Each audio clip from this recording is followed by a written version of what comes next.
Just following the recipe. Yeah. The following two quotations are from our general manager here at Brook-Lea, Mario Gotti, who couldn't be with us today.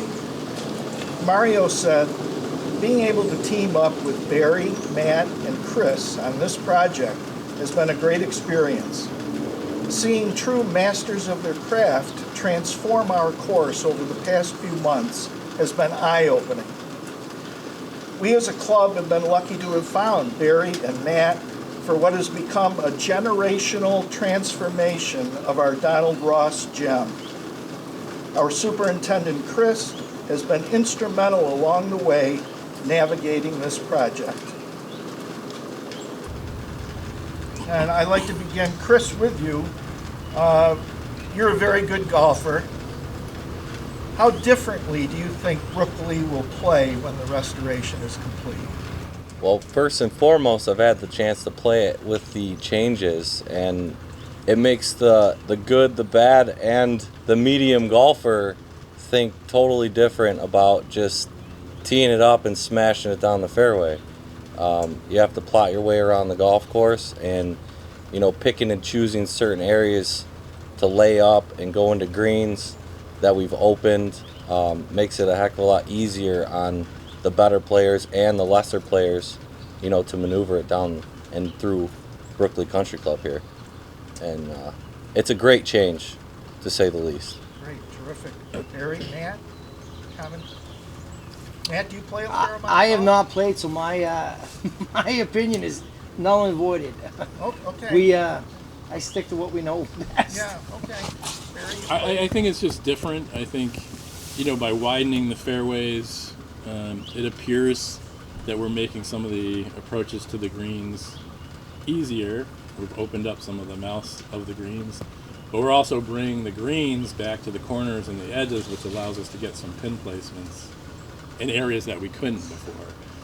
So I think, like Chris said, the better golfer strategically is going to try to get to the left side of a fairway to attack a right pin placement now, where before there wasn't those opportunities weren't really out there. So I really think it's going to make golfers think a little bit more. And we've opened up some of the approaches, but now, like on 8, we've closed it back down. So we're giving and we're taking. It's just a little bit different. Chris, how do you think maintenance practices will be affected by the restoration? There really shouldn't be a big change. I think more of how we rake bunkers will be a little bit different. You'll see a bit different style of raking the bunkers, where there'll be a flat front and a more raked bottom approach. But other than, getting into corners and getting our mowing lines going into fairway bunkers and stuff like that, it's just an everyday operational, no real big change, to be honest with you. Okay, thank you. And what specific challenges have you, Richard, and your crew faced over these last 2 months? Multiples. Between irrigation changes and moving main lines and, where our old setup was, we had to move some bunkers to fit where they're supposed to be. And, we've found a whole bunch of stuff that's kind of been a little bit underground in a sense. But, it's opened up our eyes to everything on this property that's only going to make us better moving down the line. And, we found shut-off valves and stuff that have been missing for years. And like I said, it's just going to help us on an everyday operational experience to make us successful moving forward. Great, thank you. So, Matt, in your previous experiences, can you talk about how maintenance practices have changed at courses you've done before? Yeah, no, I think Chris and the guys here are doing a great job. There's a lot of changes as far as, mowing lines and stuff that we put in place, and the bunkers. For everybody, for them it's mowing and stuff is normal, but there's a lot of different a little bit of care that has to be taken now. Some of the slopes are a little bit steeper, a little bit more hand mowing. It's gonna be a little bit tougher for the staff as far as to get accustomed to, but once they get the hang of it, like they have on 7 and 2, it goes right into place. some of the expansions that we've done on 8 and 3, I think once those are grown in and, managed, they're going to be unbelievable. I mean, I would like to stress, patience. I think patience is a virtue with everything, just because you can play out of it, just because it looks like you want to stand on it or get into it, maybe just give it a little bit of a, just a little bit of time. I mean, the grass underneath, it's still tender. It's pushing roots, but, all that takes a little bit of time. It's sometimes it takes a year or two for it to really get knitted in to where it is its best performance. You know what I mean? Great, thank you very much. Barry, you have a decidedly artistic bent. Your modern color illustrations of Brook-Lea holes based on the Ross plans are beautiful. And your black and white sketches of the current bunker restoration, they're terrific. Could you please talk about your artistic bent and how that has helped your career in landscape and golf course architecture? Well, I guess I do consider what we do an art. I always have considered it an art form. It's a little different in doing a restoration than doing my own work. And I encourage and talk to Matt, and we pull out the historic documents before we look at every hole. But I think that Ross was an artist himself. I don't know if he ever called himself an artist, but he certainly was an artist. But it was also, his forms were very functional too. So we try and working with Matt, we're trying to get these bunkers to do what we think his intent was, and then artistically, not so much put our own spin on it, but try and interpret those drawings or what we think his language says. We're lucky we have the whole set of those drawings, and we can look at those. And I'm an architect that likes input from someone like Matt, who has a certain skill level and a knowledge, has worked on a lot of Ross courses, and I'm try to be egoless when I'm doing a project like this and ask him. And for the most part, 99%, we've been in agreement. He'll see a little something he doesn't like. I'll see a little something that needs to be changed. But I think, and Matt obviously is an artist himself and a craftsman when he's doing his work, and he has a level of detail that's almost beyond what I've experienced in doing this type of work before. And so I've just really appreciated his own artistry throughout the process. It's fantastic. And then back to the sketches, and so, the drawings that I do with Matt, and I've got one that Matt did that I'm saving of the bunkers on 15, but they're really not to be illustrative, but they're to communicate ideas to him. So they're gesture drawings, they're quick drawings, and you can kind of see what we're trying to get after, but they're not meant to be a pretty picture. They're meant to communicate an idea and a form that we're trying to achieve in the bunker we're working on. Right. Terrific, and they are terrific. Thank you. So Barry, Brook-Lea is a 100-year-old Donald Ross painting. How has the process of our restoration vision been? I think it's just been so interesting for me to work on the course, and it's also been, I'm just going to say, confusing with the numbers of holes, because I try and keep the original hole routing in my head, because I do think that the architects thought about sequencing and where things were going to be tough. Like number 3 is a tough par 3, right? But it was 16, and so I don't know. I've actually been out here a lot and uncovered a lot more of the nuances of the golf course and the topography than I could see through the first couple of dozen times through. And we were walking through, I think it was 16, and we were looking at the fairway bunkers, and then Matt and I were saying, boy, there's just such a nice little landform over the fairway bunker on the left, and if you get out there and start mowing that, you're going to see some of these landforms. So we've really it's been fun. It's really some of the topography, like on 1 and 2. I mean, things just really pop. And then you get into the flatter areas where he was trying to create something a little bit more and had to do more bunkering, and get some movement laterally and whatnot through the holes. And that just has all reinforced itself as we've gone through the process. So I guess this would be a question for all three. Barry, we'll start with you. What would you prioritize for a finished restoration as Brook-Lea Centennial approaches in 2026? Boy, that's a tough one. I mean, you'd like to do everything, but you can't. You know, there's so many four bunkers and things that we would like to get to down the road, but we can't. But I think getting all of the main features in, everything around the green complexes, some of the cross bunkering, like on 13 that he wanted to have, and maybe getting a tee over in the correct angle, maybe getting 12. Obviously, that's a big project. If we were to do that, wouldn't be something I think we could do in time for the Centennial. I don't know what Matt's schedule is, but anyway, I think focusing on that and some of these features that make you think, the cross bunkering, even though there's still one more on 2 that gets cut in the face there. I don't know. What do you think, Matt? Yeah, I agree. I mean, touched upon that. I think it'd be really cool to have some of these other fairway bunkers come into play. You know, like the ones at 16 would be really neat. I mean, 4 is a completely different hole than what it was. Yeah, 4 would be. I mean, actually, 4 is what I guess now that I think about it, was what I would say, because it's. I mean, looking at the whole master plan on the wall the other day, I mean, even 5. I mean, all these holes would play completely different if you had some more of those fairway bunkers on some of the flatter holes. 6.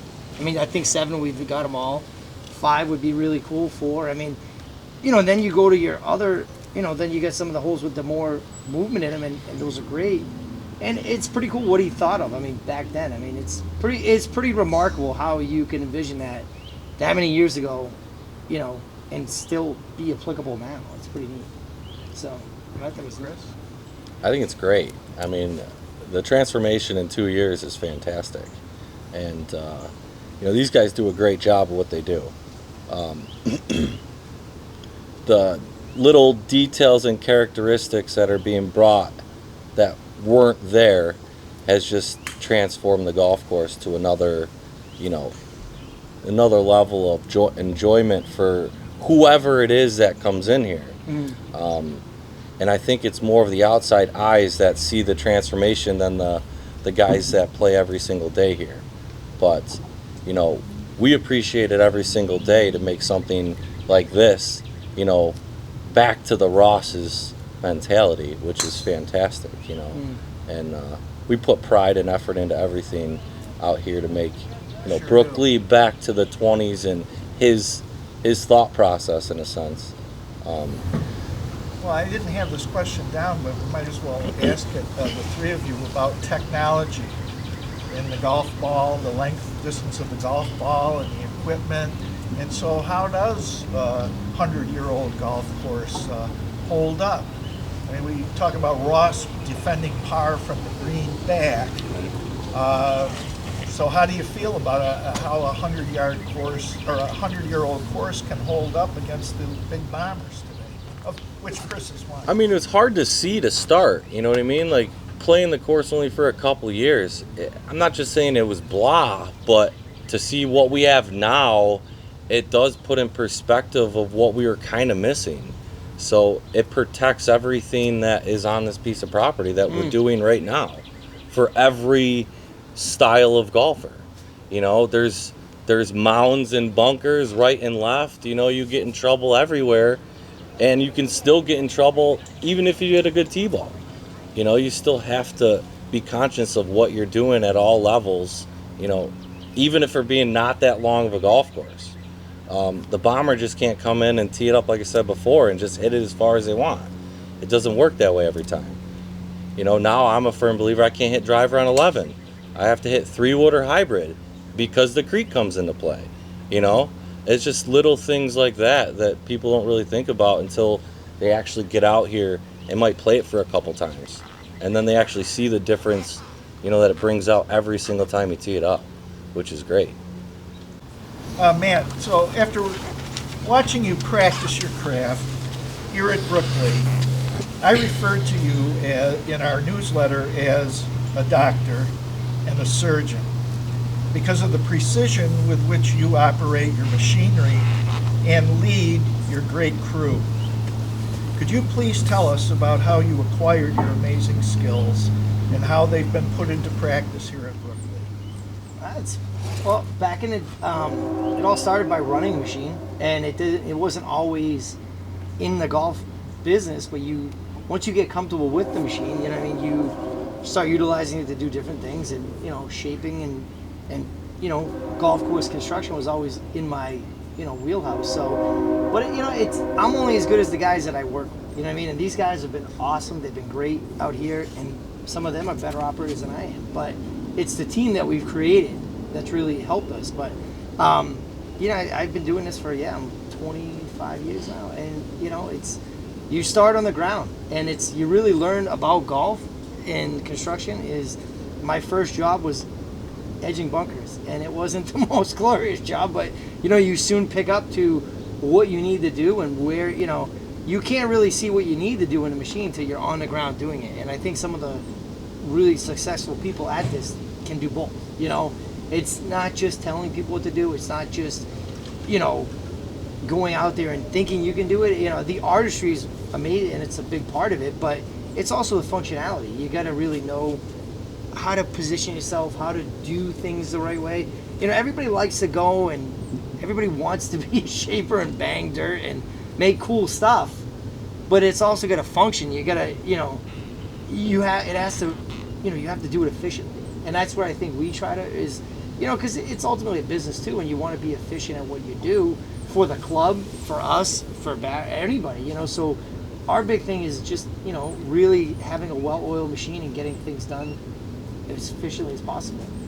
But it goes back almost 25 years now.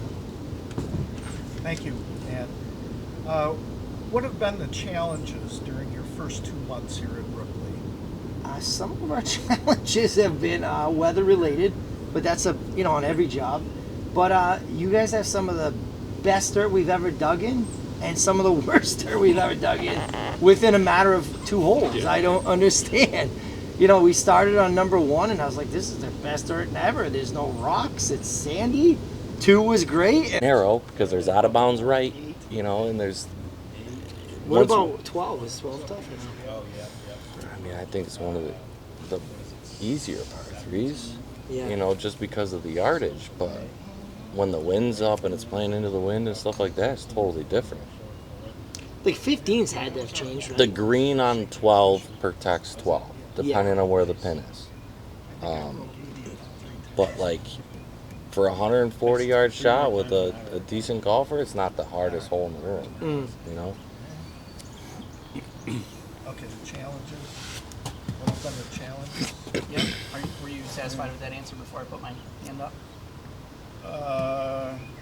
No, because I think he was going to go further than just the weather. Okay.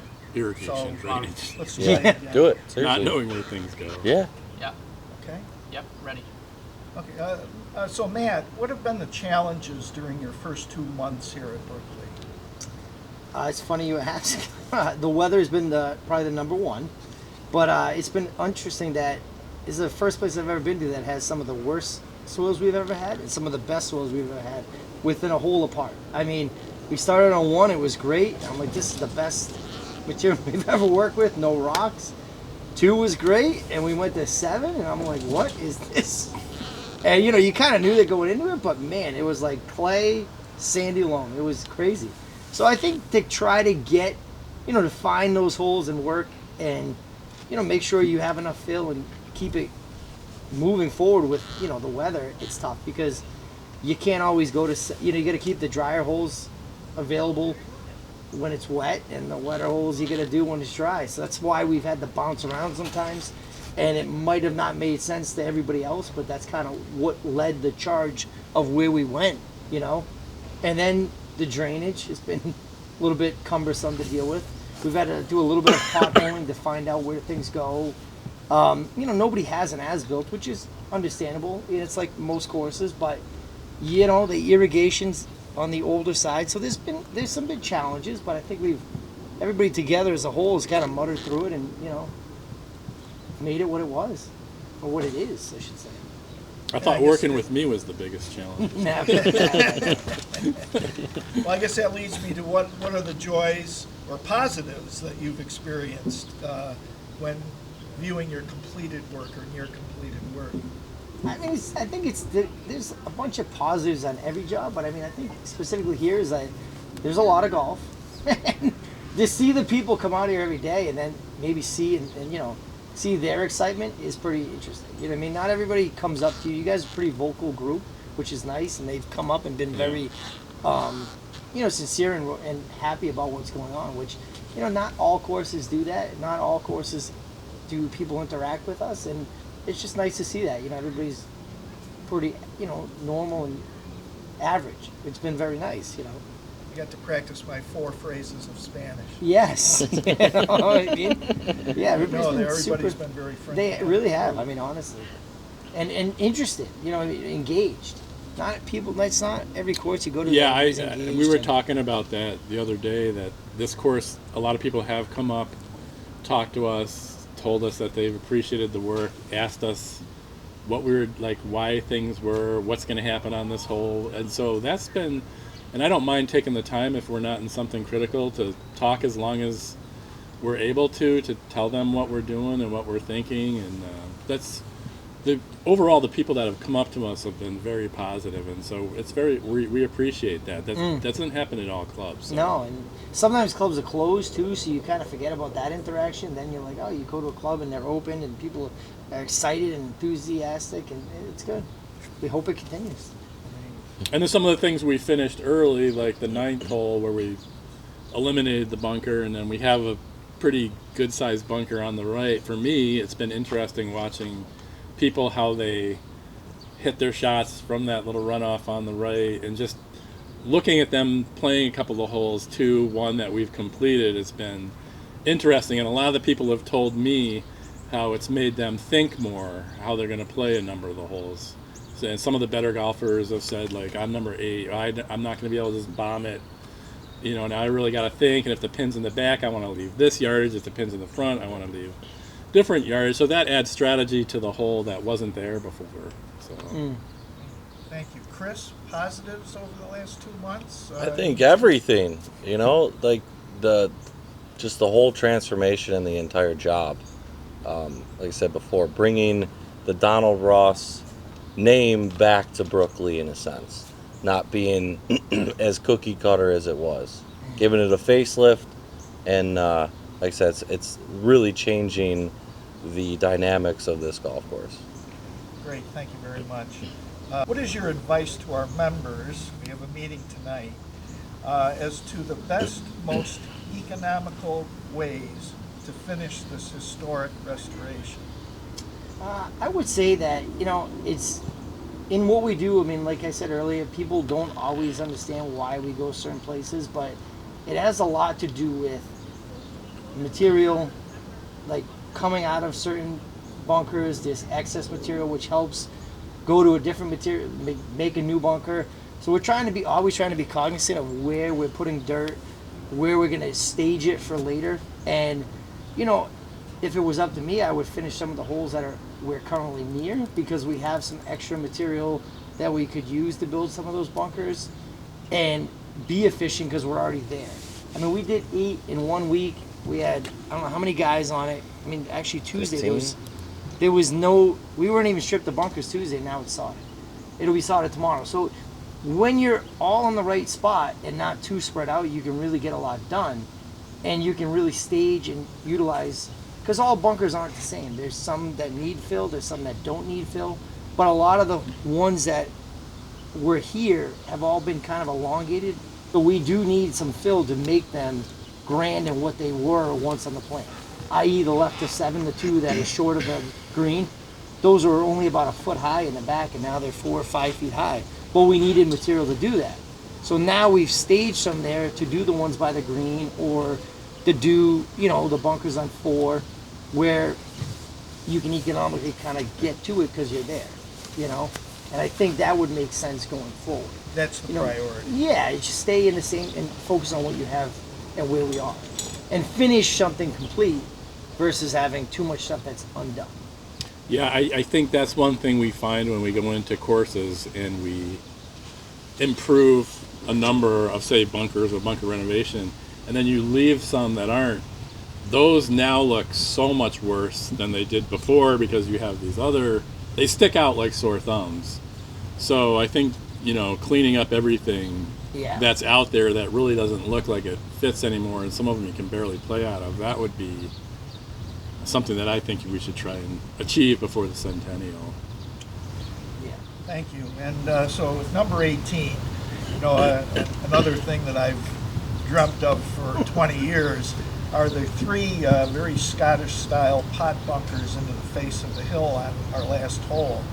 After seeing all of the beautiful work that's been done, to come to the last hole and see that Scottish flavor right there, I wonder what you think about that, Matt. Would it be difficult to do that?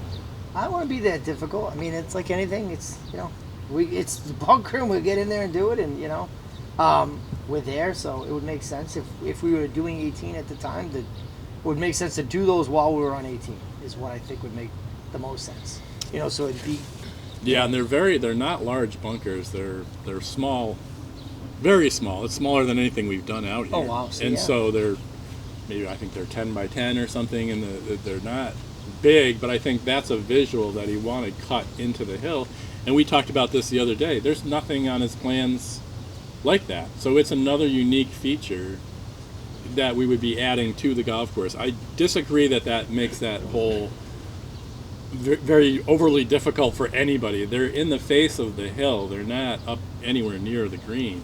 But visually it would be stunning, and it would finish that hole and finish that restoration.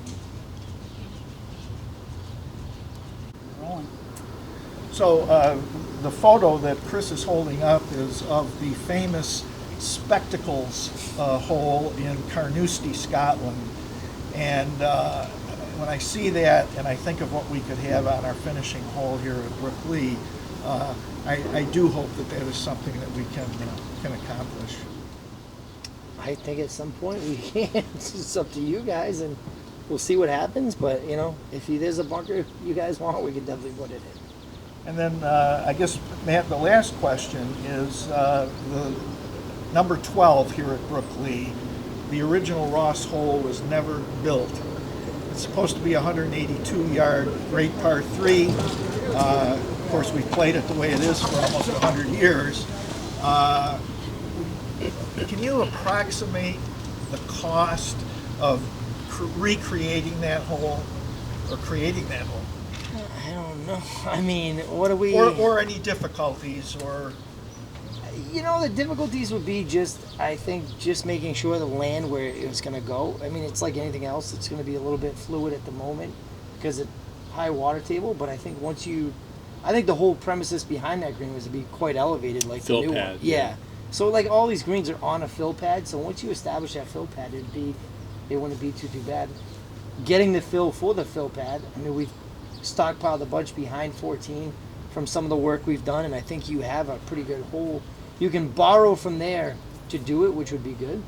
A green like that size. I mean, That's probably like $150,000 to Yeah. $200,000 to finish the whole soup to thing. nuts. I was gonna say the same thing. So And there's some different types of construction we talked about that I've experimented with that we could, do the flat pipe and Yeah. do some things that would make it economic to build it. So Any closing comments, fellas? I just want to thank you guys for having us, and hope everything goes well in the meeting. And just thank you for what we've done, and what you guys let us do, I should say. right, yeah, I really appreciate the opportunity to work on a course like this. And I've known Matt for a few years, and we've tried to do some work together. We haven't had an opportunity to, but I've just really enjoyed working with him.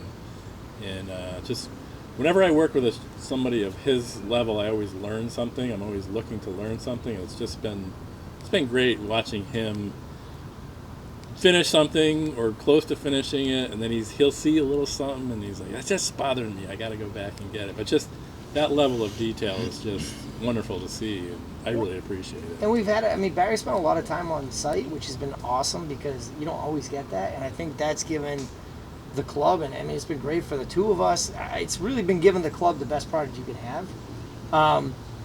Plus, I mean, Barry's input, my input, the drawings you have, I mean, it's pretty authentic. I mean, you're not gonna get that at most courses because not everybody puts in the time that Barry does on site, which is, I think, great.